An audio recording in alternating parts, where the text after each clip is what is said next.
Нема затворски притвор за Борче Марковски. Собственикот на битолската фирма со најголеми тендери во земјава доби домашен притвор. Основниот суд во Битола не го прифати предлогот на обвинителството за ефективен и им одреди куќен притвор на двајцата осомничени во случајот со јавните набавки во РЕК Битола. Од основното јавно обвинителство најавија жалба на одлуката.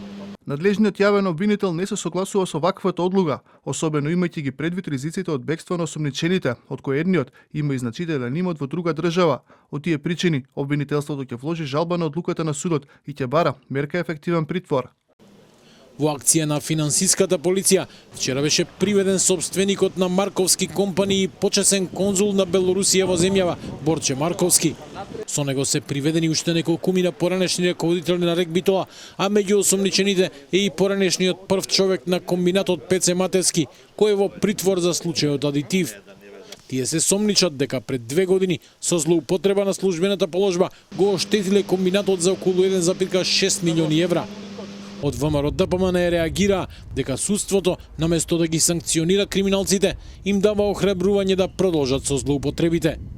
Газдата на Марковски компани е фатен инфлагранти како испумпува пари од РЕК, со документи и докази е заштитен од судот на СДС и ДУИ.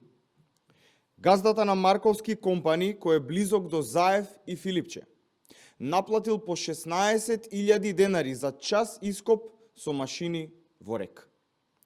Криминалот кој траел со години и кој заврши со испумпување на над 200 милиони евра од тендери од РЕК и СМ, сега е на пат да биде амнестиран.